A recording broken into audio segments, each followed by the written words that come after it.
সিরিয়ায় সরকার পতনের ফলে তেহরানের নেতৃত্বাধীন প্রতিরোধ অক্ষ নিশ্চিহ্ন হয়ে গেছে বলে যারা মনে করছেন তারা ভুল করছেন বলে মন্তব্য করেছেন ইরানের সর্বোচ্চ ধর্মীয় নেতা আয়াতুল্লাহ আলী খামেনি।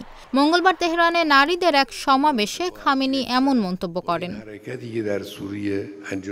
কাতার ভিত্তিক সংবাদ মাধ্যম আল জাজিরা জানিয়েছে, তেহরানের সমাবেশে বক্তৃতা দেওয়ার সময় ইসরায়েলি হামলায় নিহত হিজবুল্লাহ এবং হামাস নেতাদের স্মরণ করেন তিনি বলেন, সাইয়েদ হাসান নাসরুল্লাহর আত্মা জীবিত, সিনওয়ারের আত্মা জীবিত, শহীদেরা কখনো মরে না।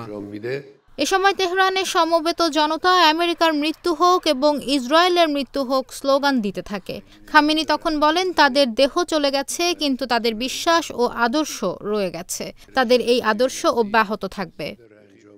ইরানের সর্বোচ্চ নেতা আরও বলেন, ইসরায়েলিরা গাজায় প্রতিদিন হামলা চালাচ্ছে, মানুষকে শহীদ করছে, কিন্তু তারা এখনো মাথা উঁচু করে দাঁড়িয়ে আছে, এখনো প্রতিরোধ করছে, লেবানন প্রতিরোধ করছে।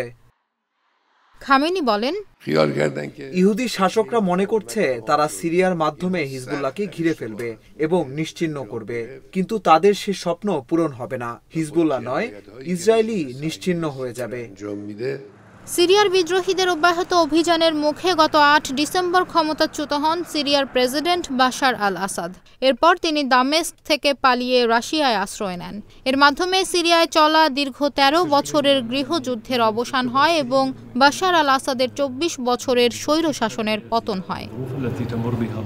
আসাদ পরিবারের দীর্ঘদিনের মিত্র ইরান ও রাশিয়া। সিরিয়ায় আসাদের পতনকে মধ্যপ্রাচ্যে বড় ধাক্কা হিসেবে বিবেচনা করা হচ্ছে।